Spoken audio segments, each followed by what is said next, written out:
Good morning and welcome to the C3 pod. Well, most of the C3 pod. We've got some interesting developments this morning. Brett Lawson has a thing that he's dealing with, so he let me know just a minute ago that he's going to be pretty late. And then Steve is allegedly driving from his house to the studio, and there was a massive car accident with rerouting and police and all that stuff. So he did send a picture. It looks like some cops moving some traffic around or whatever. I don't know if he pulled that down off the Googles or if that is legit or not, but we're gonna have to try to give him the benefit of the doubt because he did miss the last 2 weeks, and on his first week back he's very, very late. But Paul Vato, how are you doing this morning, sir? Man, I'm feeling great. I mean, I got to tell you guys, this show just keeps getting better and better and better. And whatever we're doing different, I think we should stick with it because Brendan, this show now, I mean, I got so many great letters for a show last week. It's unbelievable. It's unbelievable. I have my own, Patreon set up for it, my own school community where people just reach out and tell me how great the show really is, how it's tightened up, we're finishing on time. 100%, like, oh my goodness, like you guys just look so happy to be working together. So yeah, I'm ecstatic and I'm loving this new format. So I mean, as soon as you're not able to do it, this show's going to be. Well, I don't know. I haven't decided yet whether I'm going to be recording next week or not, because I'm going to be in Scottsdale. I'm covering Innings Festival this weekend, which is very, very exciting. I love that that 90s stuff is so popular right now. So I get to see Sublime with Jacob Knoll, which I'm really excited about. But a band that I kind of overlooked on the schedule because they're playing on Friday night, and Friday night is not the one that I'm super into. But OK Go, what happens is when they find out what press people are covering these events, they'll send out emails and say, hey, do you want to catch our guy's set at this time, or can you interview Our Lady at this time, or whatever. And sometimes every once in a while they're pushing a new CD or a new project or a new tour that's coming up, and so they'll ask for an interview. So OK Go has asked me to do a live interview at Innings Festival, which I think is really cool. So I'm looking forward to that. I'm leaving at like 2:00 in the morning on Friday morning to get there in time to be there at opening, because usually, their set's at like 3. So the interview time is usually 2 or 3 hours ahead of their set. So they don't have to worry about it for sound checks and all that stuff. So I don't have the time yet, but I want to make sure that I'm in Scottsdale in time to get that interview in. So that's what my week's going to look like, is 3 days of music and baseball, and then spring training baseball with the baseball giants. So super excited about that. Good morning, Erik, our executive producer, editor-in-chief of ComicCon.com. How are you doing today, sir? I am doing okay. Much better than yesterday. I got that. So this is a weird, possibly only Southern California phenomenon, which is when it rains, if it rains for like 2 or 3 days, I will get the worst sinus headache. Like just the pressure just builds up. It's like my eyes want to pop out of my head. It is not fun. So that was my yesterday. And today it's like, okay, there's a little bit of pressure behind my eyes, but it's nowhere near as bad as yesterday. So I'm taking this as the win. I thought you were going to go a completely different direction with this is a Southern California thing, because you and I were just talking a minute ago about when it rains in Southern California, there's no internet because people don't know how to drive when it rains in the San Joaquin Valley. They just run into communication poles all the time. No, I lucked out yesterday that we did not have an outage of power or internet. No important poles were destroyed yesterday. Also, why are we not burying copper and fiber at this point? Why is it still in the air? Because this is what happens every time. I'm very lucky to have grown up in the Chicagoland area with its massive snowstorms. So yeah, rain's not going to affect me. Maybe that first few hours, if you're driving, you're like, oh yeah, I got to be careful because there's all this oil buildup on the road. Of course you got to blame the people, but you also have to blame the conditions where California's not set up for winter driving. Well, it's like what happens when it rains in Las Vegas? The city shuts down. Yeah. Mm-hmm. Yeah.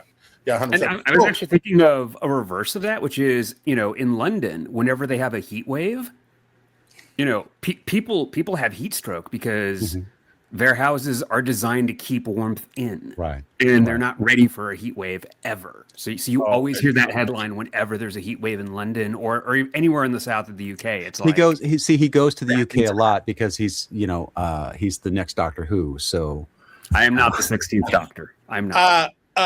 We get it. We get it, Erik. You're very well traveled. Thanks for throwing that in our face. We were talking about like Northern California, though. Also, it's like you're built for the weather that you most often get, and so in Northern California, so it gets like 105 here a lot in Bakersfield. And my folks back in Santa Rosa, California, are always like, "Oh man, this heat wave. It's lasted 3 days at 82 degrees," and it's like, but then you realize that they don't have air conditioning in any house because they don't need it. It's never a thing except for once every 3 or 4 years and maybe every 10 years where the temperature gets up that high to where you really wish you had some cold air blowing on you, because you can just open your windows at night, the fog rolls in, cools down your house, you close them in the morning, and it stays cool all day is what they're normally used to.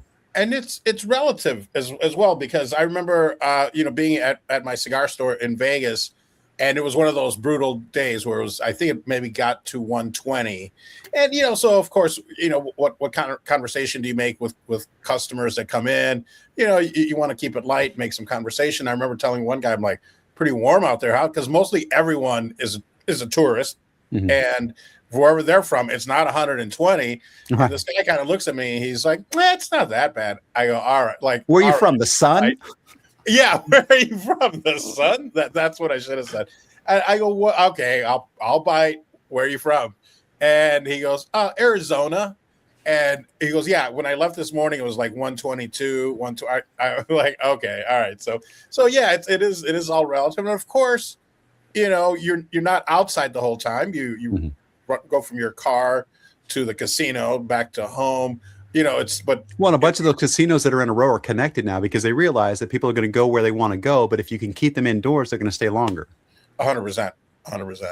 But yeah, it is like that. I mean, in Vegas, I don't even have a winter coat. My mom was like, well, I'll fly you back out. You can go to Vegas or LA, wherever you might, she was pick up your winter coat and you can stay through the winter here. And I was like, yeah, great idea. And then I go, wait a minute. I don't even own a winter coat anymore. And if I have one, I have no idea where it's at. Just never needed one. Shorts weather. It could be 40 or 50 in Vegas or LA, and you can just tell who's from the Midwest, who's from Chicago or Ohio, because we're running around in shorts and maybe a light jacket and a scarf, maybe just for fashion. But yeah. Speaking of Arizona, so a friend of a friend. So my old boss, who was the master that taught me how to do flooring before I got my own license and stuff like that. He's got a friend that I met a few times named Jan. And it's funny because Jan was offering us for spring training to use his house. And he's like, yeah, Lake Havasu is right here and spring training's right here and this and this and this. He goes, you can go out on the lake 9 months out of the year. And I'm like, I'm like, is it too cold in winter? He's like, nah, dude, it's too hot in summer to go out on the lake. Like you can't be at a body of water in the summertime because you're going to die anyway. That heat just reflects off of shiny surfaces and it can get pretty brutal. We were lucky enough to live on our boat in Marina del Rey, and in the summer, thank God it was Marina del Rey. The only thing better could have been like maybe we're in San Diego, but we were inside the marina and it was pleasant. Like we did have fans. And it had air conditioning, but we never ever used it. But in the summer, you could really tell it was almost like a Chicago summer. Oh, and Brendan, I was going to bring up, not to throw a wrench in your operation here, but does OK Go, is that their name? Are they familiar with your it's willing so to... the pitch. So the guy sent out the thing. And he's like, hey, do you want to interview the? And I was like, yeah, here's how many hits we get per month.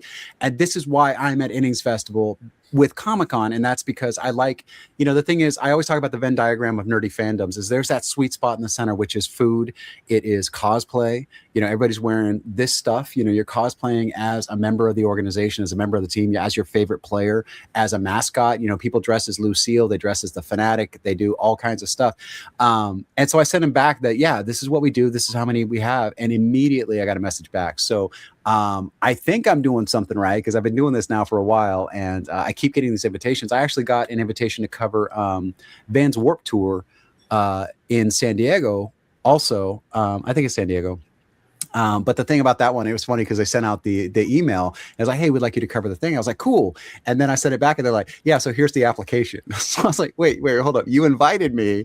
And now you're like, but apply anyway. So we'll see how that goes. Yeah. Of course, I'm just busting your chops. Now, do you find that it does get, though, easier and easier? And I know it's never easy, but it gets easier and easier than to get invited to other events. Like, hey, look, I just did this. I just did that. Hey, will you come and cover ours? And then, yeah, here's an application. Well, the way that press applications generally work is they want to see that you've either covered their event before and that you show them, I've got these 20 articles that I did for your event last year, or I've covered events similar to yours, and here are the articles I did for Innings Festival. Here's the articles I did for, at the Hollywood. What's the one across from Disneyland? Is that Hollywood? Shit, it's Park? No, it's right. It's literally across the street from Disneyland. House of Blues? It's House of Blues. Oh, Anaheim House of Blues. That no longer exists. They demolished it entirely. Wow. Yeah. I guess somebody wrote a bunch of shitty articles and on there. But I did. I got to go down there and see Simple Plan and Sum 41 and a couple other bands play a show there because the agent that covers that group of bands saw the articles from Innings Festival. You know what I'm saying? So it's that kind of thing. The guys who cover OK Go also have a bunch of other really, really cool groups. So hopefully after I get the interview with OK Go and I show them the coverage from Innings Festival or whatever, I can get into some shows that they're doing in Southern California and stuff like that. So it's always like, you want to sell yourself, but you also that press passes aren't a given. You have to earn them. And if they're not into it, they're not into it. Maybe next time, but you really just can't take it personally. It's just like going for an audition for a part or something like that. It's like there's 300 dudes in the waiting room that look just like you. And so you got to know they're going to pick one and 299 are going to go home. It is what it is. You can't get your feelings hurt. And you just got to keep putting it out there. And that has been the story of my entire career is like, hey, this is a long shot. And every once in a while people are like, hey, yeah, let's do it. So wonderful. Thank you for sharing that because I'm sure people out there might want to know how to approach that. If you got to ask, got to ask. If you're a photography student, here's the thing. So at Innings Festival specifically, they have photo bands to get into the photo pit to take pictures of the bands for the first 3 songs of each set, whatever. But to get that band, you have to show a professional portfolio online. I don't have that. But you can also be a student who's studying photography at the local college and show them, hey, this is something I'm interested in doing as a career or whatever. And they'll put priority on the students and the pros before they'll give somebody like me a photo pit pass. So if you're a student and you want to get some concert photography experience, get your portfolio together, put it out there like, hey, I want to cover this event. I want to get some pictures for you. I want to get some experience doing this. And a lot of times, that plays a factor in who gets approved. Wow. Great hack. I love that. Maybe we should hide that in our Patreon. So. Nice. All right. So the subject for this first round or this first segment, speaking of rounds. Yeah. So I was thinking of fighting and I said, round. Anyway, Ronda Rousey and Gina Carano are going to fight on May 16th. And I think this is one of the most bizarre money grab, celebrity stunts I have ever seen because it's a featherweight 145. Carano, I think, was bigger than that when she was on The Mandalorian. So she had to drop a bunch of weight. Carano has been retired since 2009. She has not had a professional fight in 17 years. Ronda Rousey retired 2016, so almost a decade. Neither one of them has fought an actual fight. Rousey went to WWE for a while, and she was doing a professional wrestling version of fighting, which was very not. And it's just the thing is so Carano is a pariah in Hollywood, so she can't get hired anywhere. Rousey can't even go back to WWE because she talked so much shit when she left. Actually, she talked so much shit when she was there. And so here they are, they're going to have this fight. They're both way out of their peak. They're way out of their prime, and they're just fighting to make a paycheck 100%. What are your thoughts on this? So I just noticed on that Twitter. Oh, go for it, Paul. Go for it. No. I mean, hey, if people are willing to pay for it, it's entertainment. And I think Erik and I both agree, sports is just theater for dumb people. So why not just feed the masses? Sorry, don't print that. Or leave Erik's name on it. That's going to be the title of this episode is Sports is Theater for Dumb People. There we go. No, I mean, but I think as long as you know what it is, why not? And and again, it's like, I mean, she was so hot as a fighter, you know, in her time, in her prime. And I think, which one are you talking about? You're saying she? They're both women. Oh, right, Ronda Rousey, Okay, whom I'm just more familiar with. Where it was like, oh my God, there's a woman fighting, and sorry for my antiquated way of thinking, but you know, in the what was it, early 2000s or whenever, I think she did wonders for the sport. Like, just brought a lot of people to the sport. Because I feel, and please correct me if I'm wrong, maybe she was one of the first stars of the UFC, or you know, whatever organization she was with. The climate at the time was very much that the men's heavyweight division was the big one. Nobody really cared about the undercard. That was the featherweights, the strawweights, the bantamweights, all that stuff. The heavyweight men's division was the main thing. So they've got this judo champion, Ronda Rousey, who, just like Kurt Angle, you know, he went and he did this amazing thing at the Olympics. She also did. But as soon as UFC legitimized women at featherweight, right? All of a sudden, you know, all of these other contenders that have been fighting this whole time, but just haven't been on the big stage. They've been doing little independent shows and stuff like that, start coming out of the woodworks. So initially, the first 12 fights that she had, she just destroyed, because she's judo. She gets in there. They're picking people to make her look strong because she's a beautiful woman. She's coming in there. She's destroying people. So they keep feeding her a dozen people who can't strike. Okay. Because Ronda Rousey is not a striker. And then the first time she goes up against somebody who actually kickboxes, that's the last photo we got right here. This is her getting knocked the fuck out because she doesn't know how to defend a kick, because she's never had to box and stand with somebody, because she's doing the throws and doing the things where you get in close. She's grappling. She's 100% a great grappler, but if she's not fighting somebody who's also a grappler, she gets knocked out. And that happened twice. So after the second time she got knocked out, she's like, I'm done. Because the sport evolved by bringing her in, because they're pushing this woman fighter. They brought her in. They made a belt just for her, right? And then there's this other fighter named Cyborg, and Cyborg is heads and tails a better fighter than Ronda Rousey. But the whole thing is because Cyborg is a different kind of personality, because she has a little bit different of a look and things like that. I feel like they didn't feel like she was feminine enough to get the casual viewers like yourself to watch, because it's not this hot woman getting in the ring. She's a beautiful woman as well, but like, she's got a different kind of more masculine jaw and things like that. And I think that that's the reason why they didn't want Cyborg to come in and do the thing. So Carano's record, professional record when she retired, was 7-1. Her only loss was to Chris Cyborg, the woman I was just talking about. Ronda Rousey was 12-2. She went 12 fights undefeated. That's, you know, if they're doing every 3 months, 2 months, 3 months, that's a fight for every 3 months for, what is that, 4 years? Right. And then she lost to Holly Holm, and then she lost to Amanda Nunes, and then she was like, I'm done. Okay. What year was this when she retired? I guess the first 2016 she retired. Okay. So she was coming in around 2010, 2011, around that time frame.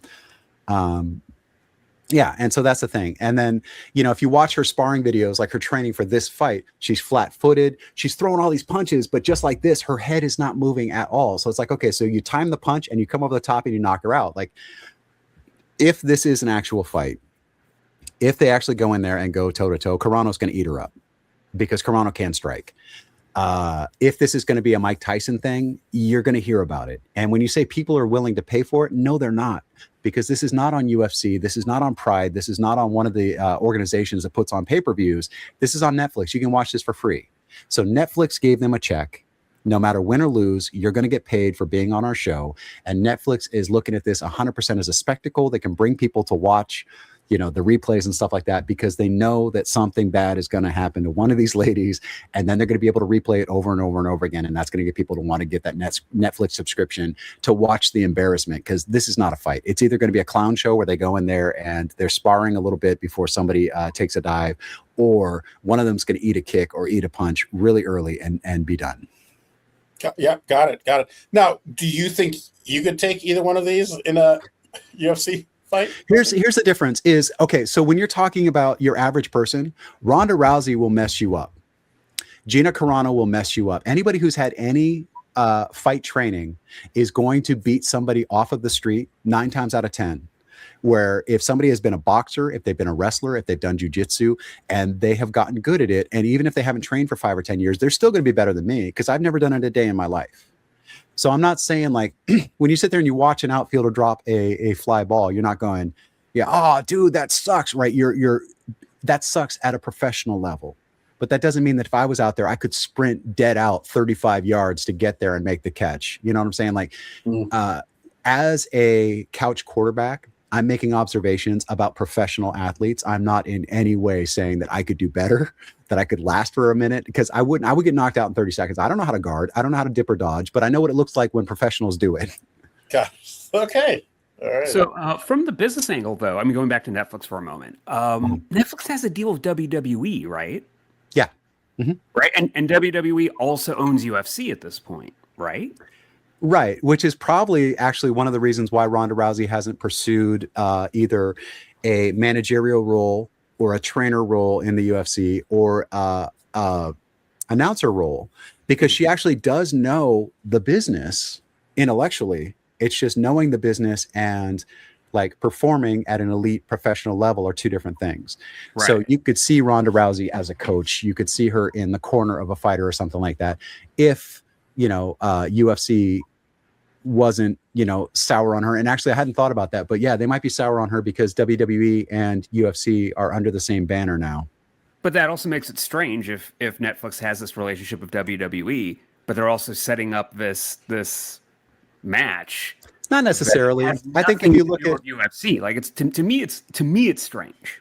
I think if you look at it like, Netflix is the carrier, but you're able to watch, competing sports and things on NBC. You're able to watch, there's Coke and Pepsi commercials both in the Super Bowl. It's just one of those things. I think as far as entertainment value goes or whatever, as long as they're not, in their contract, they don't have a no compete for, if they're showing WWE, they're probably not going to show AEW because I'll bet you somewhere in that contract it says that they can't. Right. Yeah. Yeah. So, I mean, I don't see like a huge conflict there, but yeah, you're right. WWE does have a bunch of their content on Netflix, but they also have a deal with ESPN. They also have a deal with, what I'm saying? Like, if you're outside of the United States, every WWE thing is on Netflix. If you're inside the United States, most pay-per-views are on ESPN now. So a lot of people got the ESPN app. And then, there's certain ones that are only on Peacock. And then, so they've got Peacock, Netflix, and ESPN, which are all streaming services, which are competitors that all show WWE. So. Question. Yes, sir. Do either of you remember what she may have said? Or I mean, what was she talking about? What was she talking smack about the WWE? Was it just the way they treat their performers, or was it legitimate? Was her Ronda Rousey? She broke kayfabe. Ronda Rousey wanted to be taken seriously as a WWE competitor, but she also wanted to be taken seriously still as a real fighter. So what she didn't realize is nobody looks at Brock Lesnar and goes, "Oh, he's not a real fighter because he does WWE." That dude won the heavyweight championship in UFC a bunch. He wore that belt like 3-4 times. So it's like, okay, so there's the understanding that yes, he's a real fighter. He will kill you, right, in the octagon. But then in WWE, it's a different thing. It's a different product. Like there's an understanding there. So Ronda Rousey, though, couldn't get her head around that. And so she was saying shit like she would not tap to Becky Lynch's armbar because it looks so fake. Like nobody believed that this judo champion and this UFC champion would tap to a fake ass looking armbar like that, blah, blah, blah. But then you look at her armbar that she did in WWE, and she went up there and she grabbed the arm, and instead of hyperextending the elbow, she turned it. She folded your arm on the axis where it's supposed to fold on the elbow, and she just did it real quick and hard, like, ugh, and you're like, oh, the arm is broken. No, it's not. But that's the thing, is like she couldn't. So she talked all this mess about like, well, this person beat me on WWE, but they could never beat me in real life. And if this was real fighting, I would just destroy all these people in the locker room and stuff. And it's just like, as a fan, as a watcher, nobody wants to hear that shit. Correct. Yeah. You're taking them out of the fantasy that is wrestling. Right. It's like an unspoken thing. Everybody understands that it's not real, that it's theater. But then like to sit there and go, yeah, this is bullshit, blah, blah, blah, blah, blah. It's like, yeah, but you're cashing those checks, aren't you? Like 100%. And then we all know what Gina Carano did to get blackballed in Hollywood, right? No. Okay. Oh boy. So Gina Carano was on Mandalorian. Pedro Pascal has a trans sister, I believe. And Gina Carano said some stuff about trans people. She did some things where with her pronouns on her Twitter or whatever. And then she doubled down when people were like, hey, that's distasteful. And she's like, yeah, well, right. And then she tripled down when she's like, man, saying something that goes against the woke culture or whatever is like being Jewish in Nazi Germany during the Holocaust. Yeah. So anti-trans, anti-Semitic, there's a lot of things there that just made it like, yeah. So Lucasfilm immediately distanced themselves, not just from Carano, but it effectively ended the character of Cara Dune because nobody wanted to just deal with that at all. Wow. Yeah. And at one point, there was supposed to be a spinoff that was focused on her character. Mm-hmm. Although I'm convinced that spinoff evaporated before she started talking. Or maybe she started talking. I think if that spinoff was a lock, there's no way she would have started spouting that stuff on unless on she had social. already popped off on set or something like that, and there was already an issue. That's a possibility too, right? Yeah. Because typically, when people have that kind of mindset where it's like, "Well, I'm right and everybody else is a moron," they're pretty vocal about it. So I wouldn't be surprised if there wasn't an incident on set already. And Erik and I talked about the significance of this before Paul showed up because everybody was late this morning. Is that the Dr. Burke on Grey's Anatomy got fired from the show. He was a major character. He got fired from the show because what's George's actor's name? He is gay. George on Grey's actor. He's gay in real life, and T.R. Knight. And T.R. Knight felt bullied by the actor that played Dr. Burke about his sexuality on set, and they fired the actor that played Burke, even though he was a major character in the show. And it's like, that's the kind of stuff, man. I don't care what your views are. I don't care like what your identity is, what your sexuality is. Like, you cannot be just openly offensive to people that are different than you and not expect that there's going to be repercussions. Yeah. Well, and for the record, guys, and you please share this with our other Tardy team members. I mean, I will never, embarrass you guys. I'll never admit, to the public that I'm much smarter than you guys or anything like that. I will. So just so you guys know, that's going to be the episode title right there. Sports is theater for dumb people.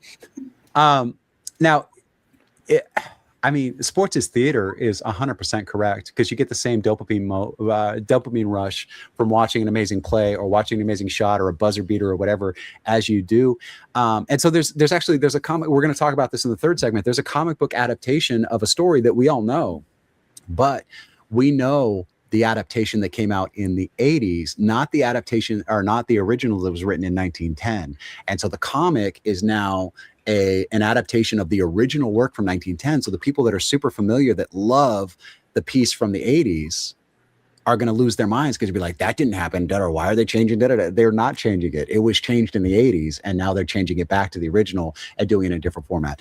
I'm getting the high sign that this segment is almost over. So let's go ahead and go to commercial. I have no idea who our sponsors are, except for comiccon.com. So I'm not even going to attempt to, but let's go ahead and roll that commercial. Patty's the worst. Comiccon.com, your daily comic convention online. Insightful reviews, previews of the comics, toys, and games you need to know. Delightful chats with luminaries from around the geek spectrum. In print, on video, and everywhere in between. The show never stops on Comiccon.com. All right, we want to welcome you back to the C3 Pod. Yes, I have made it. I have arrived. Don't clap. Don't applaud, because I don't believe that you would. But I want to thank you guys for joining us. And, of course, thank you to the guys for holding down the last couple of weeks. I was not able to be here. Obviously, I was late today as well. Guys took it to the limit, talking about Rhonda, talking about Gina. And make sure you guys stop by the Patreon. If you haven't done that, stop by our Patreon. You can check out all the off information and conversation that we have. I gave my 2 cents about that, so you'll be able to check it out there.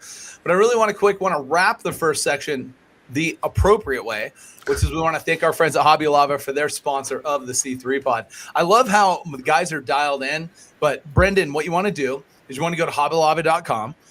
You want to go find one of their mystery packs, whether it's Labubu Monsters, Disney, maybe you like One Piece, right? Really popular right now. I have a One Piece swimsuit. You could get yourself a mystery pack. Get a drip pack from there. Get nothing but the hits, rip it, and have some fun. And they just added a cool subscription offer where you can actually subscribe and get a mystery pack monthly, or you can subscribe to 10 mystery packs monthly, and you can have them shipped directly to your home. So again, thank you to Hobby Lobby for sponsoring the first segment. Of course, they're with us each and every week. This segment is presented by our friends at the Nerd Bar. Nerd Bar located in downtown Las Vegas, Fremont Street experience. You'll be able to find them there with weekly events, all kinds of stuff. And there's a lot of stuff upcoming, right? We know that WrestleMania weekend is right around the corner. WrestleMania week, the Nerd Bar will be super active with all kinds of things to do. Make sure you guys make plans. And on a side note to that, make sure you guys go to theunrivaledshow.com. Get your tickets to the Unrivaled Show. That will be April 17th to the 19th at the Ahern Hotel and Convention Center here in Las Vegas. And that event has comics, cards, and toys, plus a ton of cool special guests. We just announced Ray Hurd, voice actor for Kizaru Borsalino from One Piece. Plus, before he's been announced, you'll hear it here first, we will be offering the first appearance ever of Stuart F. Wilson, the stunt double for Bruce Willis. The last 10 years of his film career will be making his very first convention appearance with us at the Unrivaled Show. So make sure you guys come out. Lots of fun. And again, go to theunrivaledshow.com. And thank you to our friends at the Nerd Bar for their support of the show. Brendan, you had a question. I know Paul wants to follow it up. So we'll start there. A comment. You were talking about the Nerd Bar in Indianapolis, and 100%. That's where I'm going to be every evening after Unrivaled. Is going to be up there with Johnny and the wrestlers and watching WrestleMania, talking about WrestleMania, having some drinks. There's bowling. There's all kinds of stuff happening there. So that is going to be my spot for the evenings, because I know that Johnny's going to be playing WrestleMania. I know that Micromania is probably going to be doing some events. They're going to have some signings and things there and stuff like that. So that's 100% where I'm going to be spending my off time during Unrivaled WrestleMania weekend. And Paul, I know you were going to ask a question about your invitation, but please feel free to fire away. You had something you want to interject here? No, I just want to say I really want to give you a heartfelt welcome back, Steve, because I had all of my fan, email me and say, hey, we'd like to support your sponsors, but whomever was in charge of the previous 2 weeks. I love how much ass he kicks or kisses when you're gone, and he's like, oh, this is the best ever when Steve's not here, whatever. And then Steve comes back. He's like, dude, Brendan fucked it up when you were gone. He did this and he did this and he did this. I mean, can we talk about something just real quick? Let's really call the elephant in the room. The elephant in the room. Colin Bunn destroyed you guys. All right. He made you guys look amateurish, and it was great. And I'll tell you right now, I don't know when the Steve and Colin podcast starts, but I'm sure Erik's working on it already. So you guys are welcome. All right. You're welcome. No, to be fair, Cullen's been doing this a lot longer than any of us. So, I know. No, it was great. And I just wanted to make sure that I went on the record and told him thank you for stepping in. What a fun episode. That was really great. I loved his involvement. And obviously, I just absolutely value what he's done in the comic industry, which is incredible. So I love seeing it. There's some fun things. It got me thinking, like, listening to him talk, knowing he was going to be on the podcast and everything, I started thinking, like, you know what? We have this comic book that we were talking about we wanted to create. We know somebody who writes comic books. So who knows? Maybe we'll pitch him. I don't know. We'll see. But what I will tell is this. Colin, thank you very much for coming in. It was amazing for you to join us on the pod. And you're welcome back anytime, my guy, especially when Paul Vato is not going to be here.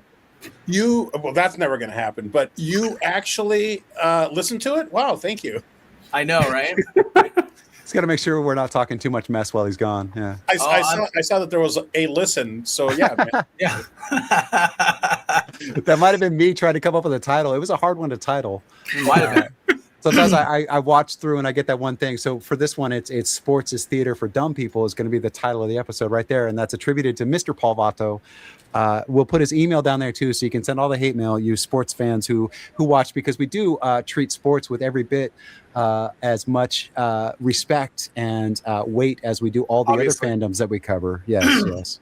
Well, talking about respect, let's talk about respect in the toy hobby and some things that have been happening, right? So you have some movement. This happens every year. A lot of times you don't notice it, because when a toy company partners with a licensor, right, what they do is a lot of times they lock it up for like multi-year deals, long-term things. And some of these licenses never disappear from the origin source. You have, companies that look, Hasbro and Transformers. If I told you this, you would say, oh, well, Hasbro's had Transformers forever. Correct. Until Kenner had Transformers for a very short period of time. And a couple other companies came in and grabbed a little bit of licensing because there was a contractual dispute that kind of got set aside, and it opened the window where someone could temporarily come in and do something. A lot of times companies come back and they recover it, but usually that's big companies. So when you start talking about the world of toys, obviously we know about the Hasbros, the Mattels, the Legos. Got to call Pokemon in this as well, right? These companies have massive reach, massive company sizes, and their impact on the hobby space is just incredible. When you get to the second tier and we start talking about NECA, McFarlane, Playmates, any of these secondary companies like this, I could even say, although they're a big company, MGA, with some of their brands and stuff that they have, because they're kind of different departments, they're another company that kind of falls in that realm a little bit, right? Well, what has happened recently is shocking, to be honest with you. So first you had Hasbro last year, who gave up some of the licenses they'd been holding on for a long time, like Mask and My Pet Monster, and some of these ones that they had been having for a long time, and letting other licensors come in and grab pieces of their license and produce toys. Like, for example, the Loyal Subjects relaunched the original Mask line, which is very cool. It's exciting, but let's be honest, it's not the same because it didn't come from the same manufacturer, right? And that just feels that way. You can tell the branding difference. We've seen this with Super 7, with some of the licenses they've took on, where they've taken pieces from other people, and it doesn't quite feel or look the same. Not saying they're not doing a great job. A lot of them are. I'll give shout to our friends at the Nacelle Company for what they're doing, bringing Star Trek back, and there's all kinds of things going on in the toy world. But Playmates Toys has been steadfast for years. They have had a couple of licenses that they absolutely wouldn't let go. A few years back, 2-3 years ago, you guys will remember this, Lego popped up with a Simpsons set. Everybody's like, wait, there's Simpsons Legos? Correct. Because there was a small lapse in the market, and Lego found that they could go and buy the licensing to be the building block company to offer those toys. Okay, those things happen. Playmates still owns a license. That's great. Well, come along. They don't recover the license. Playmates don't have the Simpsons anymore in the action figure scaling. That has moved on. Their calling card, though, and let's just be fair, the number one line that they have had forever has been the Teenage Mutant Ninja Turtles. When you go back to the original Teenage Mutant Ninja Turtles and you go back to those toys and the stuff that we got in the 88, stuff that we saw coming out of the minds from Eastman and Laird and what they were doing with that line, all the toys have been with them. Now, about 7-8 years ago, maybe even a little farther, NECA got a license with Nickelodeon, who owned the license for Ninja Turtles, to be able to produce a stoucher figure, a taller figure, and they basically licensed the 6-inch. And then you had another company that came along that was able to license like a 7-inch, right? So these scalings is kind of how the licensing works. And to kind of break it down is, your standard original G.I. Joe figure is 3 3/4 inch, or what we call a 4-inch figure. The Ninja Turtles fell in as a 4-inch figure. So when you start to do these licenses, you license based on the specifics, a 4-inch line, a 5-inch line, a 6-inch line, whatever it is, right? Just like we saw with Funko. Funko had licenses where some of their items, Star Wars, Marvel, were bobbleheads, because Mighty Mugs owned the license, which was owned by Hasbro, for the 4-inch vinyl figure. Right? So there's licenses for all this stuff. But when you have a absolute staple line, like they had at the time that they were like putting out Ninja Turtle toys and all this stuff, Playmates had made this a massive, and this was a moneymaker for them. Every time they released something, it was big. Well, earlier in the year, it was announced that Mattel and Paramount have a multi-year licensing partnership now for the Teenage Mutant Ninja Turtles, because Paramount now owns the license. So now in 2027, action figures, play sets, accessories, that's going to be the games, collectibles, role play items. I mean, you name it, they are acquiring it. And through the agreement, Mattel is also going to produce a new line for the animated movie sequel. You're also going to have things like involvement from Kevin Eastman and Peter Laird. Part of that is going to be because they've been on that creative team with The Last Ronin, which has been rumored going to get movies, not going to get movies. This is what we do know. Mattel likes to make movies. We know this because we just talked about Masters of the Universe. Right. So these are things. I'm going to tell you guys this, and then I want to open it up to you. But in my world, when you have a change like this, this can rock the industry. This is the type move that you could see Mattel leaping Hasbro because of the fact that there are so many different things that belong to this license that came with it that they're going to be able to produce and do. And let's be fair, right? Transformers haven't necessarily been the most relevant of lines over the last 4 or 5 years. That's one of Hasbro's big boys. Star Wars has had a fall off, right? And Mattel, they own WWE, they own AEW, they own Hot Wheels, they own Barbie. They've got these absolutely massive brands, and now they've got the Ninja Turtles under their wing. So I guess I'll open it to you, and I want to start with you, Erik, because I think that this is really interesting from an industry standpoint. But when something like this comes across your desk, as I explained it, was it that type of impact to you? Or yeah, I mean, to put it all into one word, apocal, right? It is the end of an era that is like longer than some Ninja Turtle fans have been alive. Most Ninja Turtle fans at this point, I'd say. Right. It is. I mean, for me, like my introduction to Ninja Turtles was literally the Playmates toys. Like I didn't know about the comics. I didn't even know about the Archie comics. It was literally those toys. And for this to end and for it to end up at Mattel, like that feels, to use another grandiose term, tectonic. Like it's that big of a shift. You know, it's funny because you start thinking about the things, and we want to look at it from a production standpoint.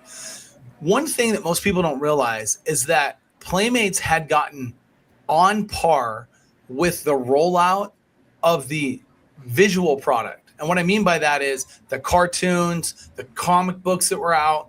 And what they were doing is they were doing these great licenses. And NECA has done this as well. And I want to give NECA credit because I think what NECA has done has actually been amazing for the hobby. And, you know, I'd be amiss if I didn't mention Mondo having the 12-inch scaling figures as well, right? Because they've also done a really great job of likeness and, you know, all these things that as a toy collector you love. And, you know, I sit back and I look at this and I just start putting together what the difference between Mattel's mentality may be and how Playmates operated. Playmates operated to where when the new cartoon came out, Paul could watch the cartoon, and then Paul would see a new character, and Paul would run down to the store, and he would find that new character was being stocked that week in the store. So they were getting ahead of it to be able to roll it out. There's not many toy lines that do this. And let's talk about a company that's not good about getting those rollouts. Mm-hmm. How far behind is Mattel with WWE? They had to do like a crowdfunding concept just to roll out a final tour Cena concept. And they knew for over a year to be able to get that done. And the castings and everything was, sculptings were all done for John Cena. Throw some outfits, put him in a box and get him shipped. You know, like get him out there while he's relevant. And now it's like you're not even getting him while he was actually in his final tour. So when you get into these things, it becomes a lot more layers, a lot more people that are involved, a lot more lawyers, a lot more of everything that slow this process down. And I feel like some of that magic that kept kids engaged, and let's talk about kids over collectors for a minute. The Ninja Turtles is one of those lines that has continued to re-evolve itself to today's kids, yesterday's kids, and us as kids. So, you know, when you see this and you see these things happen, this has massive impact. It could change how people actually consume Ninja Turtles because of the fact that their rollouts aren't great. And Brendan, you know this as well as anybody, that if you're not timely with some of this stuff, it's here today, gone tomorrow, right?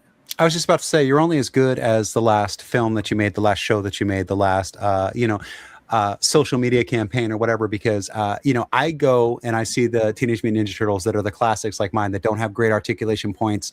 The legs pop off, the weapons don't sit right in their hand or whatever, but I buy that one because that's what I know. That's what I grew up with. That's what makes me happy. But then I see right next to that, the bubble pack that's got, the animated version where they're skinnier, they're taller. The weapons are better made. They've got better points of articulation and stuff. And that's great for my kids. But it's not what I like, because they don't stand right. But I know that they don't stand right. So you got to turn the legs a little bit to get it to stand. And then he's kind of in an awkward pigeon-toed stance or whatever. But that's the toy that I grew up with. So I'm sure that another movie will be coming. And when that movie comes, there'll be a version of that movie. And that's the one that's going to be the hottest. And then people are going to go back and look at the retro stuff. They're going to go back and look at the animated stuff. Because that's what happens every time a new Star Wars comes out, right? You see a new version of Darth Vader, you see a new version of Darth Maul or whatever, and you go, oh, well, that's dope because it's this. And then you go, but what was the film version? What was this or whatever? And then you see the other ones. And those become like collectors of like the genre instead of just their thing. So I think it's a very wide view of the industry. And I think that Mattel can do a really great job with this because they do a lot of cross branding. They do a lot of like rollouts that make a lot of sense with the current market. That's one of the things that they're really good at is having their finger on the pulse of what people are buying right now. Well, one thing they're really great at too is their cross branding within the licenses that they own, especially their OP stuff, right? The stuff they actually own and created, the Masters of the Universe line. Look, I think we know that this was coming. Because now you look back and you go, why didn't I realize that this was coming? Because you had that Turtles of Grayskull crossover comic books, which already indicated this was in discussions and why we don't see that at the time and realize that that's where it's going. I'm kind of surprised because when you talk about licensing and, some people have the 4-inch, some people have the 6-inch, like McFarlane has the 6-inch or 7-inch figures locked down, right? Comic book licensing is completely separate from most things until it's not. So that could have been a chance thing, but it is looking a little prophetic when you look at it now. But those TMNT, Teenage Mutant Ninja Turtle, Grayskull crossovers go back a good 10, 15 years. So it's not exactly right. But when you think about it, though, different this time. What was different this time was the fact that there were figures, because our figure guy. Tony reviewed every Turtle of Grayskull figure. Yeah. And that's the huge difference. And the reason why this is unique on that front is because Mattel owned Masters of the Universe. They created it. They made it a comic and made it a storyline for it because it didn't have one. They literally made a Conan the Barbarian style figure. And they're like, we need to create a storyline. And someone in marketing goes, you know what? Let's give a comic book with it. What? Yeah, we'll tell them what the characters do. Okay. And kids ate it up. But that's Transformers. That's Rom the Space Knight. That's basically what was happening is the kids shows were commercials for the toys. Rom the Space Knight was just a huge cash grab on space toys. Because all of these things are happening in the news. The kids are watching the space launch and stuff like that. It was a shitty toy. It had one LED in it that lit up. There were 4 points of articulation, right? Yeah. The battery pack was so massive on the back, and it got so hot that if you left the batteries in, the damn thing would catch fire in your toy box. It was a terrible toy, but the comics have outlasted the toy by far because it was a much better story than it was a toy. Well, and you mentioned Transformers, and let's call that to action. Transformers actually came from Japan, and it was the Microman line, in which Hasbro saw that and said, we want to make that domestically. And so they bought the toys that had been produced in Japan. So that wasn't an original concept for them. Right.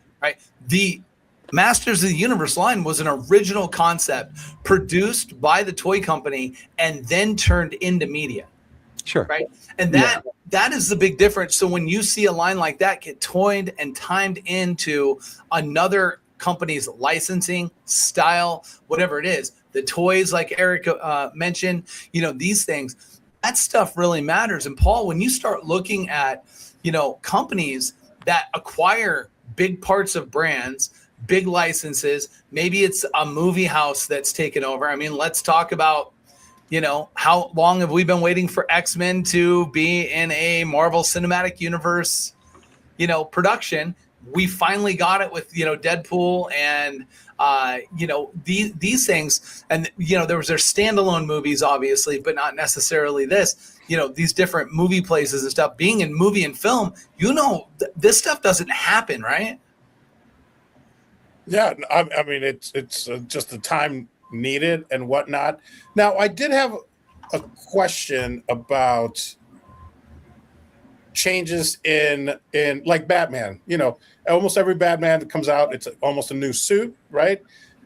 But so, are you saying that Darth Vader's outfit, for lack of a better character, has also changed throughout the years? Because I also know that, I mean, in the first 3 movies, or 1, 2, 3, 4, 5, 6 episodes, it never changed though. Did it? No. So I'm building from Star Wars to Empire. It does in fact change a little bit. Yeah. I'm building fan homes 1 to 2 scale. So it's a half scale. It's a 3-foot tall Darth Vader, and it's based off of episode 4. But when you sit there and you look at episode 4 is like the midpoint where all of the other suits are based off of that one. So they tried to make the ones that came out in, what was it, 2, 3, whatever. Rogue One or Revenge of the Sith and Rogue One. Right. So they try to make it look like it evolved into the one that came out in, episode 4, and then they made it look like, so that's the midpoint of the evolution. But you can look at and if you just looked up like evolution of Darth Vader's costume or helmet or whatever, they'll show you all the differences between the things or whatever. But they tried to make a continuity to where like it makes sense that this one morphs into this one and then this morphs into this one when they had the original, Oh man, are you okay? Okay. Yeah, I totally lost my train of thought, but yeah, whatever I was saying is 100% correct. So. The good news is that we'll be honest. When you started that rant, we already knew you had lost your train of thought before you even started. So so my phone is across the room because I get no reception here, right. Which means so I'm doing phone link, which means that my ringer, my son just tried to call me. He knows that I'm doing this right now. He shouldn't be calling me, but my son just tried to call me from Pennsylvania. So my ringer ringtone just came in 10 times louder than any of you guys through my earpieces, which was really not fun for me. So that's what happened. Okay, so these builds from Fan Home are fantastic. I love them, but they are pretty massive. ET right here is not even as big as Darth Vader's going to be, and I would rather have Darth Vader standing right here than ET, and I've got no other place to put this. And so now that it's assembled or whatever, I am going to take it to a place where it's going to get some love. It's going to be seen by, the people that come into the toy shack or whatever, because it's going to be a fixture there. I think it's more for a showpiece in the store. But I'd rather have Darth Vader sitting here because as a collector, I only have space for a certain amount of stuff. When the 89 Batmobile is done, I'm keeping that one because that one is it's really important to me in my childhood. Michael Keaton is my Batman. That's the Batmobile that I grew up watching, and the toys and things like that. So I'm really, really stoked that I'm going to have a 22-inch long Batmobile. But this one, while it was really, really fun to build, it was built for review purposes. And now that it's completed, I'm happy that I was able to be a part of that or whatever. But I would like to make space for other things that make me a little bit more happy than this one does.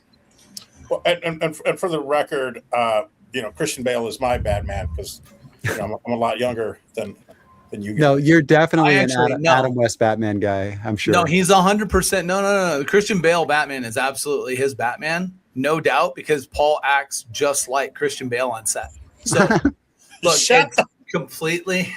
No, Val Kilmer is. You know what? With that said, professionally, we are through. To be honest, I think that's a good point. That we are going to wrap this segment up, but when we come back, we are going to come back on the other side and talk about new comic books coming out for the week. Of course, number ones, you don't miss them. There's a bunch, but we got more coming at you right after this on the C3 Pod. Pepper Patty's the worst. Comicon.com, your daily comic convention online. Insightful reviews of the comics, toys, and games you need to know. Delightful chats with luminaries from around the geek spectrum. In print, on video, and everywhere in between. The show never stops on Comicon.com. All right, welcome back to the C3 Pod. Of course, this is the third and final segment of the show, which means the end is near. But that also means that we'll be talking about the new comic books that are coming out this week. And we'll do that right after I talk to you guys just for a minute about our friends at Tag Grading. Tag Grading has rolled out some really crazy announcements here recently. And I was at the West Coast Card Show this last weekend, and they revealed their new grading trailer where they have all of their AI grading machines loaded onto the trailer to do on-site slabs and grading.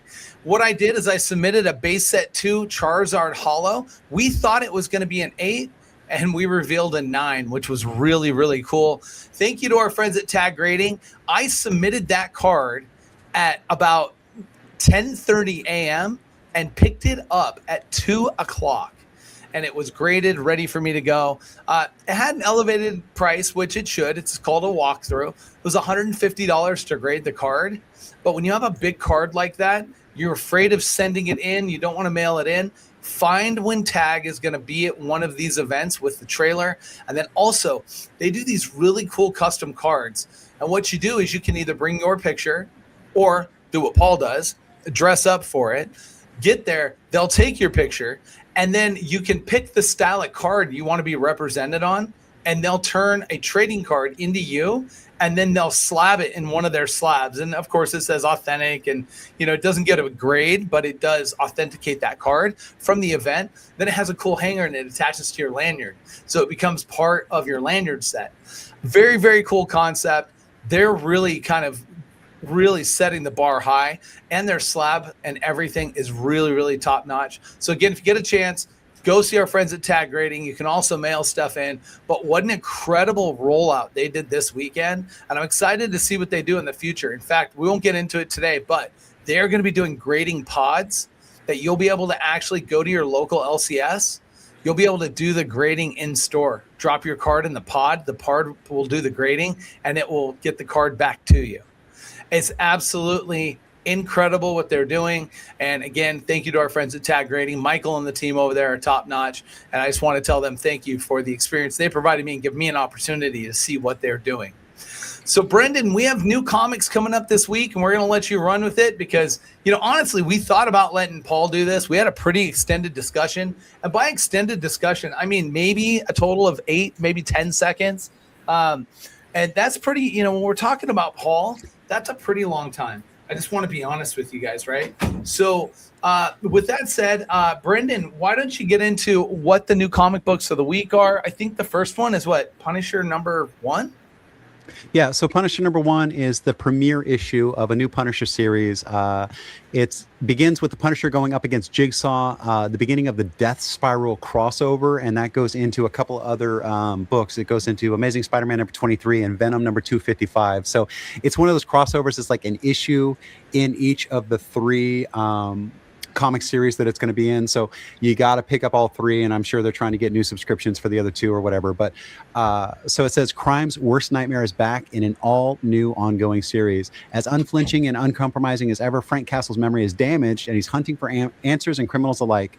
He'll get more than he bargained for of both when notorious and bloodthirsty Jigsaw returns with the Punisher dead in his sights. So this is the A cover, and because we're a little strapped for time too, I'm going to go ahead and ask for the B cover, or not the B cover, but the John Tyler Christopher negative space Virgin variant. This is an open order cover, and this is one of those, we've been seeing these a lot with Marvel, where they're doing these negative space covers where the background will be the same color. So if it's Superman, the background will be blue, and then you just see the accessories and things or whatever. I think it's kind of a cool cover, but yeah. So Punisher #1.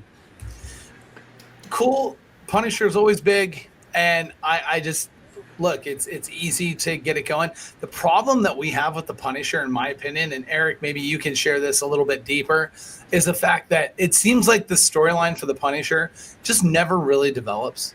He seems like he's like the coolest of all the side characters, like the guy that wants to be the main actor. I don't know what is going on with the Punisher. Why do people not get into the storylines as much? I mean, because he is ultimately a supporting character, and I'd argue that you can basically eke out a 12-issue story with him, and then you have to stop for like 2 years, because the ultimate ending for this character is either he dies or he grows the hell up, and you can't do either. So, I mean, no, wait, I take that back. They have killed him. They literally did kill him once, and then he became the Punisher for God. And Then they took that back. So, you know, there's nothing that can sustain an ongoing Punisher. I think. But like his entire motivation is grief, right? Because his family was murdered. Because I haven't read. So the thing is, though, is if there's any emotional growth whatsoever with the character, his whole shtick is done. Yeah, no, exactly. And that's the issue. Is to have a truly satisfying Punisher story. He has to get past that grief. But if he gets past that grief, he ceases to be the Punisher. Like, he's locked in, and that makes him a better supporting player than your main character in a comic. Well, and Paul, you know, the Punisher, as far as like his demeanor and everything, he's the most relatable character in the Marvel universe for you, right? Oh, 100%. I've always have been such a big fan of the Punisher, and I think it's because, you know, no superpowers. He's a guy that's in, you know, the way he dresses. He's got a logo. His gun, I think, at one point also has the skull on it. So I can relate to him because, you know, if you cross me, if you hurt my family, I'm coming after you, even in the afterlife. A Punisher for God. I like that. No, absolutely. And, you know, the thing I was getting at more is just the fact that he's built off grief, which you are, but your grief is just purely based on the fact that you no longer have the restaurants that were in Las Vegas at your disposal on a regular basis. So 100%. But that leads me to, now that I'm not overindulging on food, you can see our physique has gotten closer and closer. So I do have that Frank Castle physique that is the Punisher, because I'm not, Paul. I think you should buy that spandex, that unitard, and wear it to Unrivaled when you come out. Oh my gosh. I mean, what a great idea. Imagine having a great idea. I really mean it's the first like fathomable, somewhat coherent idea that's come from Brendan in quite some time. So, you know. No, but Erik was saying just a minute ago that he died and he became the like angel of vengeance for God. Isn't that the polar opposite of what McFarlane did with Spawn? Yeah, because he died and he became the agent of Satan or of these dark forces below or whatever. Yeah, no, that's true. I hadn't thought about that because, I mean, like the first Punisher comic I ever really read was the Garth Ennis run, Welcome Back, Frank. And literally the first thing Frank tells you in narration is, I used to work for God, and that then ended. I'm like, wait, what? Which is really funny. And the reason being is because he was such a nuisance that God decided that he wasn't even worth dealing with on a regular basis. Let's just put him back. All right? Yeah. No, right. Returned to sender, like wrote it on his forehead and shipped him in the mail. You know what? The one thing I want to say, and I don't want to drag on the Punisher too long, but I will tell you this. They had a really good opportunity with Daredevil to really take a storyline where the two of them would fight with each other, not against each other, but for the same purposes. And they, are set up that way, but they've never really gotten that true chemistry. And then they hit this live action Punisher and the live action and Punisher and Daredevil. And then all of a sudden you're like, okay, this works. This is going to be great. And then they stopped and they gave such a gap to it that now like the reemergence of it just doesn't feel the same. Yeah. It's funny. Pardon me. I had to do something recently where I needed to remember some detail from that recent Punisher show, or not Punisher, the Daredevil, Born Again, and I realized that show isn't sticky. Like so much happens in those 9 episodes, and you can't hold on to him. Part of it is, hey, wait, Punisher's there. Wait, did he actually help Daredevil? Right. And I had to go back and find, oh yeah, there is a moment where he actually does help Daredevil. It's weird that show doesn't stick in your brain the way the Netflix one did. It's because none of the fight scenes, none of the moments. I mean, we could go on tear that down as to none of it was impactful, right? Yeah. In fact, I would say that one of the most impactful things from any of the Daredevil side was actually on the lawyer front when him and his partner get into an argument. Because that's the one part of the show that you're like, whoa, I didn't realize that, Charlie Cox could be that type of, version of Daredevil like that, sharp-lipped, making the comments like he did and stuff. And it was pointed, Speaking of someone who likes pointed stuff. Conan the Barbarian, number 29. And we have a first appearance on this one, Brendan. Which is interesting because the first Conan story was The Phoenix on the Sword, and that was Robert E. Howard back in 1932 in the December issue of Weird Tales. So we've got a comic series here that is almost 100 years old, and we have a first appearance in it. And that is some staying power. So this is going to have the first appearance of the Son of Tooth. New pulptastic tales in the tradition of Robert E. Howard. A new deadly foe hunts Conan, tracking his spirit wherever he travels. A killer with a keen blade in hand and teeth from old prey strung around his neck. The cult of the Black Stone wants revenge against the Chimerian, and the Son of the Tooth is their weapon of choice. Conan the Barbarian has, a following, has a cult following. It is one of those books that people do buy, even if they're not big Conan fans, because of cool cover art. This isn't as impactful of a cool cover, in my opinion, because I feel like some of the aesthetic stuff is drawn just kind of amateurish. Look at the handle of the sword underneath the logo, the Barbarian, right? Stuff like that I just feel like I want these covers to be dark, very, very gruesome in some ways. They tried to attempt it here. Look, the blood splatter looks awesome, those things. But at the same time, like, this is not that cover that the casual person is going to come in and go, what is that? I got to have it. It just doesn't draw like that. Also, as old and as long as this has ran, how much reinvention can you do without completely reinventing the timeline, the story, the arc, right? I just think it's probably a little odd. But again, Paul, being a kid of the 90s, was Conan the Barbarian something that you collected or no? Sorry, I lost my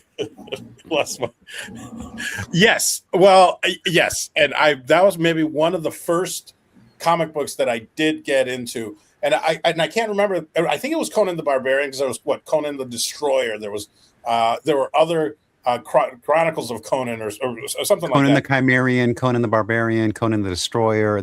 Savage Sword of Conan. It was Savage Sword. The Savage Sword of Conan. Yes, Conan.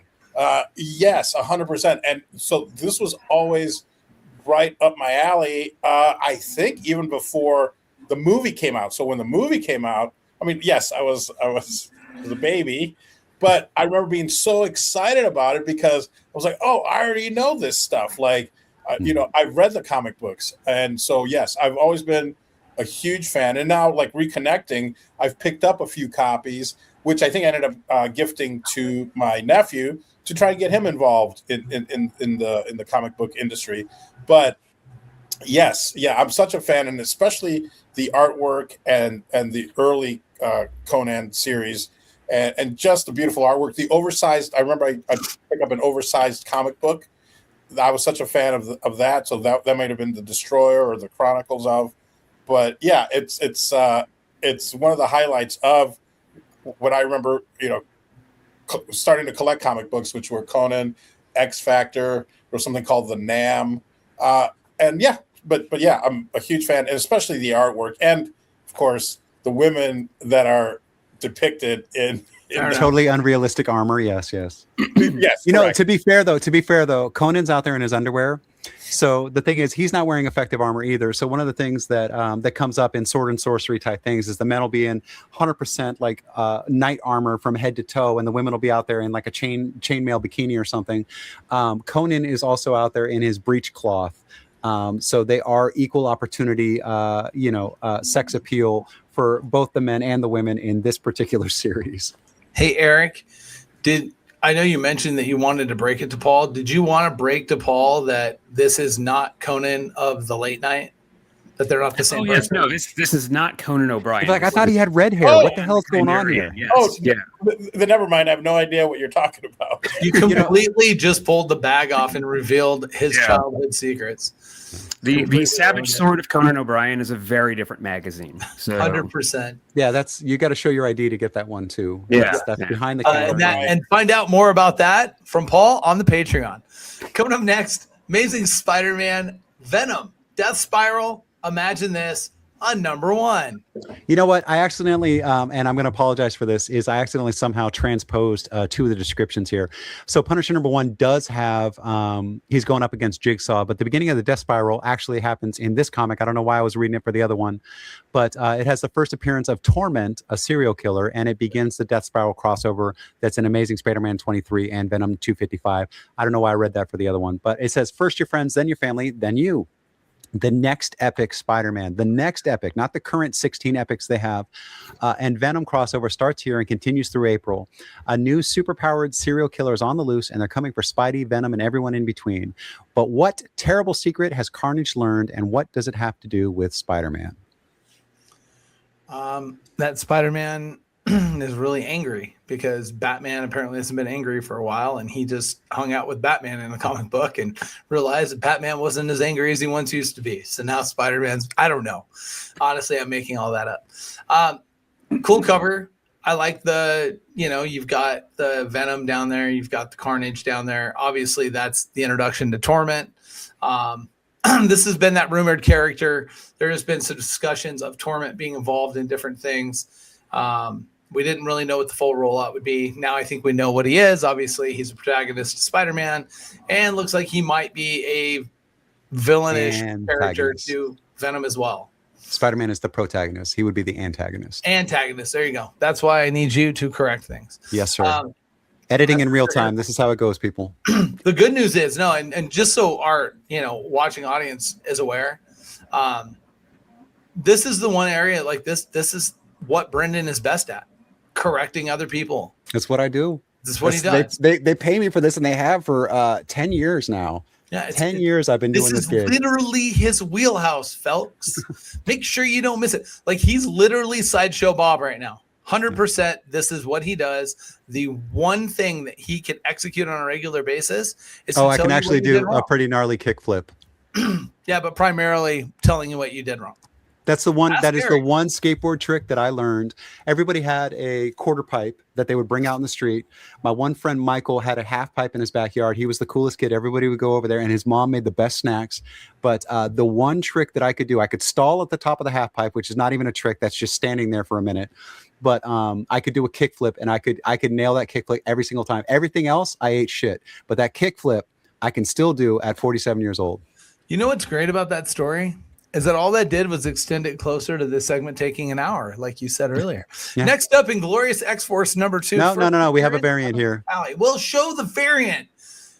We didn't need to know about kick flips, okay? Look, Carnage does a kick flip cover. You're welcome. Show me the damn variant. You know how important those are to me. This is a Stonehouse Carnage variant, and I don't think, Carnage gets, a lot of face shots and stuff like that, but this is a really cool, I think, full body action shot of Carnage. It looks like he's pouncing on you. Like, this is a pretty terrifying thing. But then, the ripples in the back call to the death spiral of the arc or whatever. I just thought it was a cool cover. This one is also an open order. I don't know if I did any incentive covers this week, so they're all open order. You can get these all from your local shop without them having to mark them up to $20 or $30 because they have to order 1,000 copies or whatever. So this one you can order specifically from your LCS. I'll give you a face shot. Oh, am I off mic? And now we have Inglorious X-Force number 2. This is going to be the first appearance of Kali. It says, hell to pay. Helverine must face demonic temptation, and it's all part of Cable's secret agenda. Cable, goddamn Cable. Anyway, plus meet the hidden agent who's been stalking X-Force from the shadows. The mysteries deepen and the action amplifies as the true mission comes into focus. All I want to say is I love how Brendan, no matter how hard he tries, Rob Liefeld finds his way into his life on a weekly basis. I mean, it's one thing to have like something or someone that torments you, like, mom when you're 17, right? Or whatever it is. Literally, Rob Liefeld owns your subconscious. He just does. Here's the thing is I don't begrudge Rob Liefeld for the living that he has made for himself. I don't at all. Make hay while the sun shines. If people are paying you to do a thing, charge them and do the thing. Absolutely, 100%. That is how this country was founded. That is how we each make our living. People pay me to correct other people all damn day long, as you pointed out a few minutes ago, right? I'm going to take the money and I'm going to do the corrections. That's just what it is. I don't like his art. I think his storylines are very cut and paste from all the shit that he did in the 90s. I don't think he's had an original idea in 30 years, but people are paying him to do it. So God bless him. Continue doing what you're doing, but I do not consume this content because I don't like it. Can I maybe ask a question here? Yes, sir. Was this cover an homage to Liefeld with the lack of feet? I'm sure it was. And that has come up a couple of times before. And I pointed that out, where the composition of this cover is very strange. It's slightly to the left. And you're looking over the shoulder of this character, whatever, but there are no feet.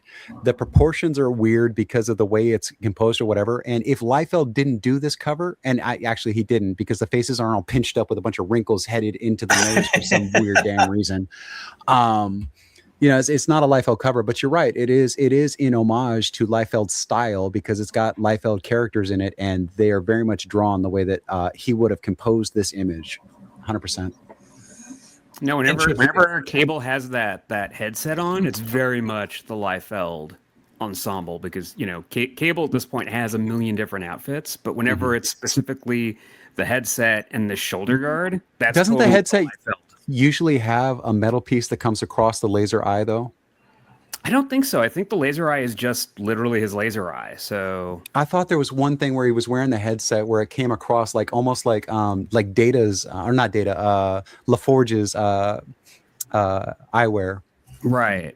I mean, it's possible because again, he's had a million outfits, and I only clock them whenever they're action figure ready. So yeah, it's possible he's had a visor like that. But I'm used to it always being the laser eye being the one emanation of his power, because the one cool thing about this character is that he does have a long-term illness. Have you seen the dudes? No, remember we did that interview with the guy who wrote that Cable miniseries where he's like, yeah, I'm actually dealing with the fact that he has a long-term illness. Like, that is the coolest thing about the character. No, but there's a dude who's missing his eye.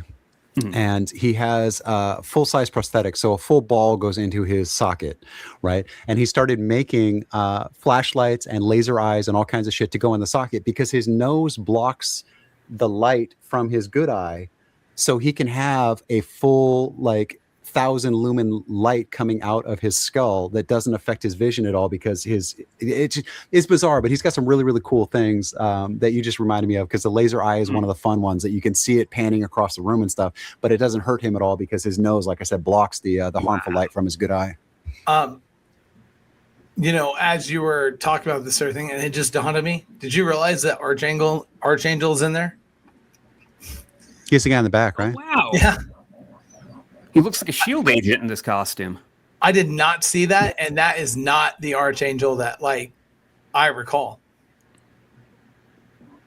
Has there been some storyline change to him that I missed? Maybe during the Fall of Doom something happened, because everything happened during the Fall of Doom. So, no, wait, we got an answer for this. That's the answer. Yep. Nice. The next one up is The Peril of the Brutal Dark, an Ezra Kane mystery. This is a noir detective tale that collides with magic, fascism, and a stolen artifact. So this one kind of, I threw in there. I don't know, is Ezra Kane a recurring character? I don't know. But I love noir. I love that it's got it's got that, the magic and the fascism and the stolen artifacts. So it's a little Indiana Jones, but the style looks very noir. It says New York City, 1941. Ezra Kane is a private investigator with a reputation for taking it on the chin if it means solving a case.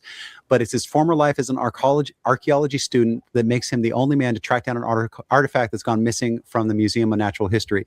So a little bit Indiana Jones, but it's got the supernatural element to it. Actually, I guess Indiana Jones had that as well. But this one to me just looks like a really good reader.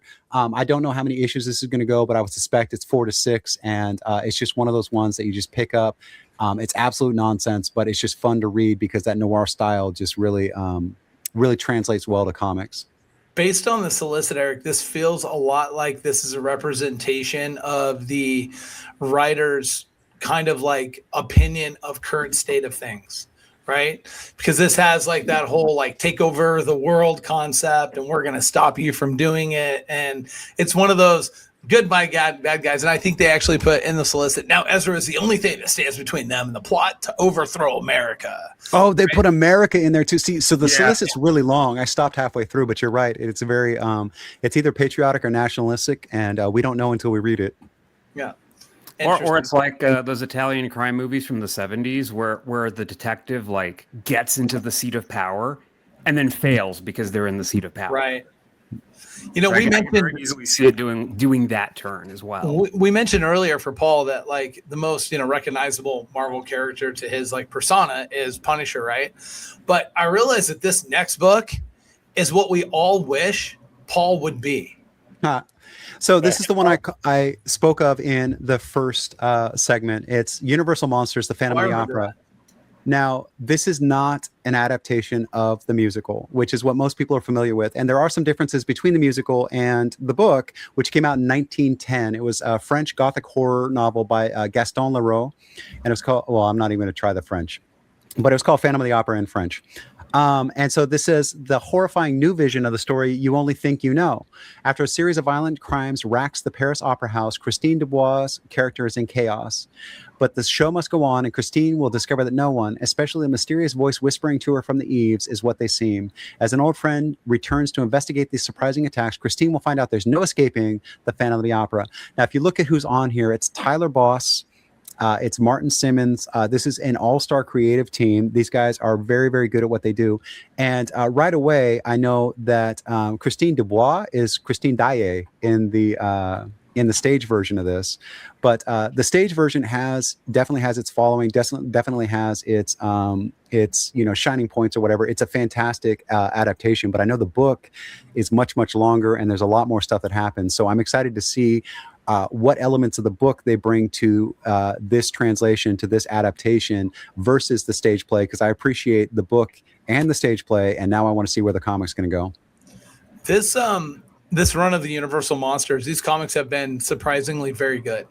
And I think that it's something that, if you missed a bunch of this, if you didn't get the Frankensteins and the Bride of Frankensteins and some of that's already come out, I would encourage you, go back, get those. Start with this one. This is a great one.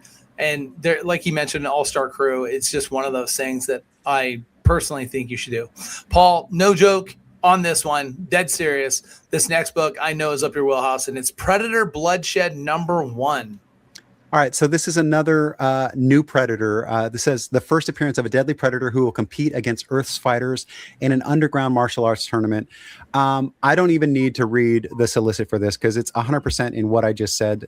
This is Planet Hulk. This is Mortal Kombat.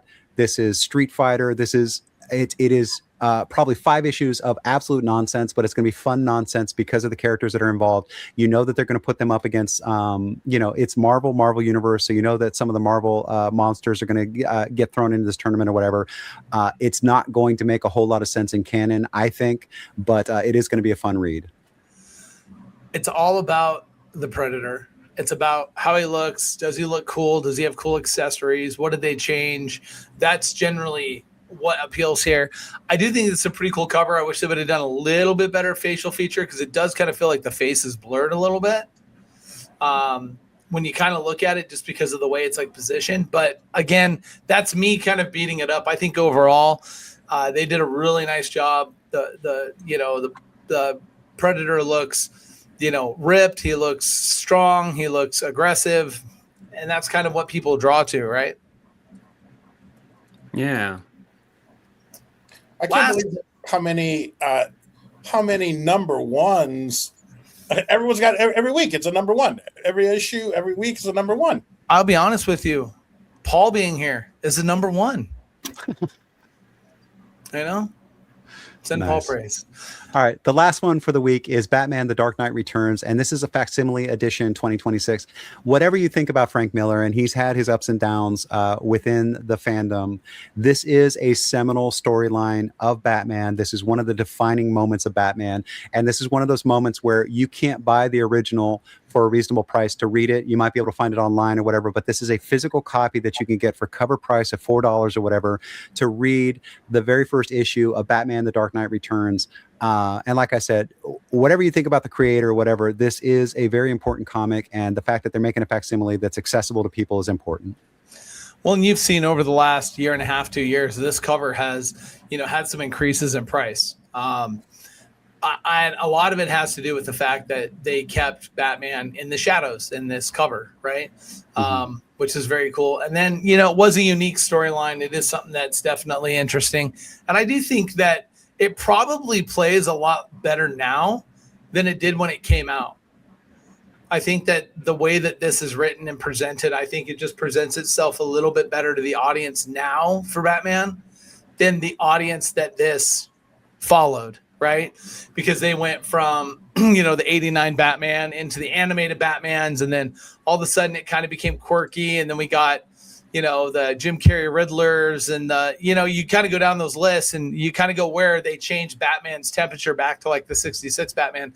And now they brought back another dark kind of Batman. And that's what's big right now. Look, the current run of Batman books, a lot of them are dark. They're, have a lot of very, evil type things, whatever it might be. So pretty cool. I think it's nice that they bring this back. This is a book that a lot of comic collectors would love to just have a copy, in their collection, and this will give them an opportunity to. I don't think it'll be a big seller, but I think it'll do fairly well. I think Eric, within the Batman. Sorry. Within the Batman community, the people that know what this story is, I think there's a lot of people that are going to buy it, but I don't know if you're going to get a lot of new. But also, and one of the things we've talked about so many times before is it doesn't say anywhere on the cover that it's a facsimile. And so you're going to get people who are going to think this is the start of a new Batman that are going to pick it up who don't know any different and get it home and then realize to get number 2, they're either going to have to hunt it down or buy the trade paperback or whatever, because there is no indication on this, which means that it's going to show up at shops like the Toy Shack, that's going to show up at comic book shops or whatever for people who are going to want to sell it because they think it's worth a lot of money because they found it or whatever. And, it's a $4 copy that was printed last week.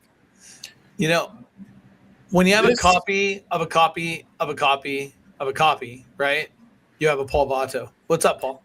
At the risk of divulging my age, this was also, and I'm pretty sure I bought it because back then it was probably $5 or whatever it was. I remember it was more expensive, but I remember buying this. So I was kind of ready for the darkness that was Batman when the movie came out because of something like this. I remember being at school and seeing this and going like, what the heck is this? Because, I was just used to the whimsical Batman that I grew up with.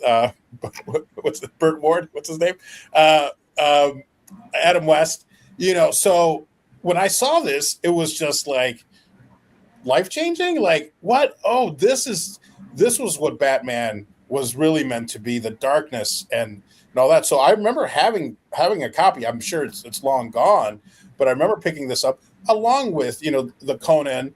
And so that when Conan came out, I was kind of ready for it. I don't know if, if that makes sense or not, but I remember this is such an iconic book. I will definitely pick this up. I'm going to make a guess on the original price point for the original issue. I'm going to make a guess. $1.25.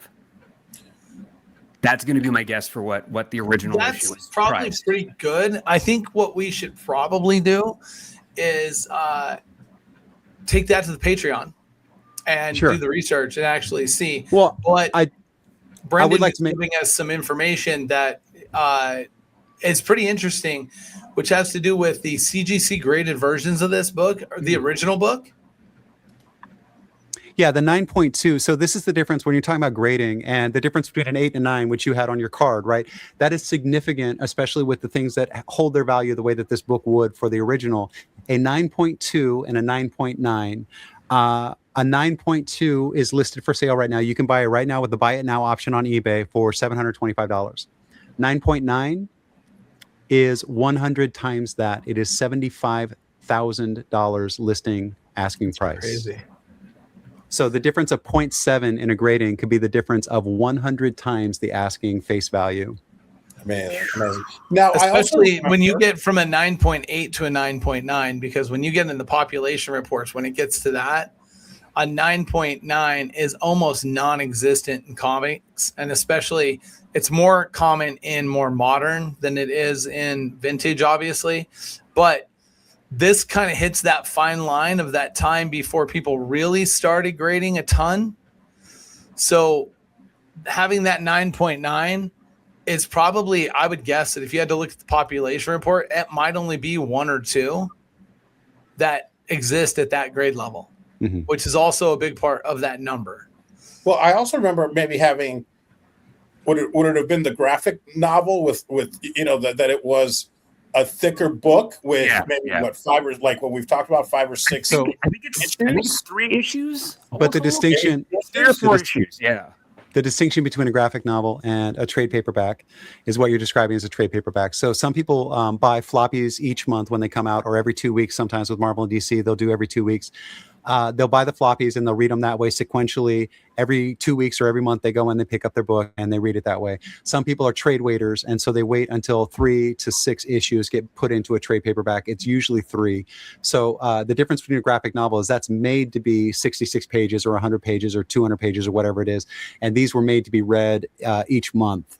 So it recovers and rehashes some ground between chapters a little bit, but you end up with the first 3 issues reprinted almost as they are in the floppies, with like a cover page in between for a chapter break or whatever, instead of something that's meant to be consumed in 100 pages at a time.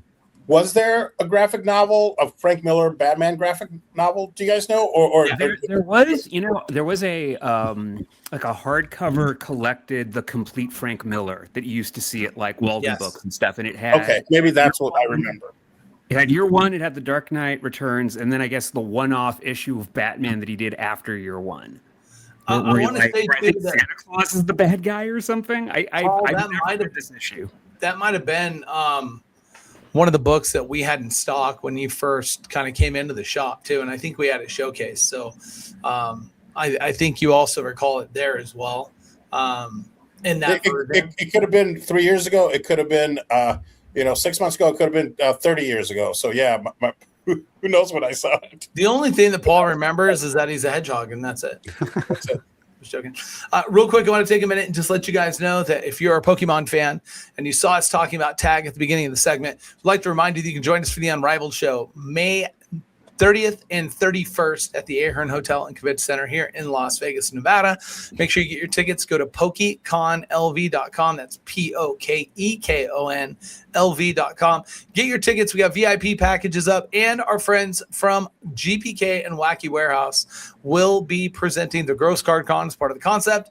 You'll be able to come see some of your favorite Garbage Pail Kid creators as well as vendors showcasing some of that gross stuff, including our friends at All Seas, our friends over from Mike Barnard and beyond. And then, of course, all of the vendors, fun Pokemon and entertainment for you guys to do. Thank you to our friends at Legacy Sports Cards for supporting PokeCon LV as the title sponsor. So make sure you guys make your plans. Come to Las Vegas. Spend the weekend with us. And at this time, it's Paul's 2 minutes of shameless promotion.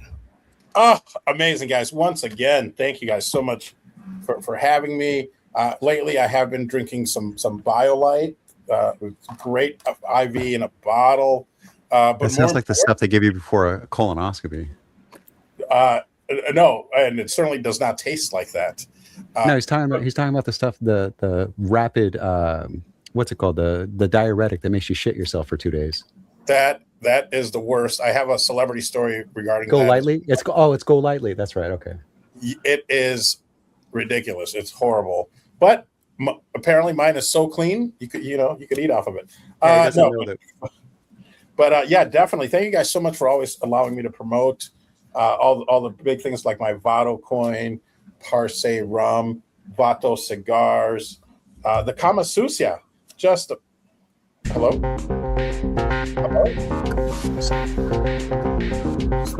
Vato.com. Vato.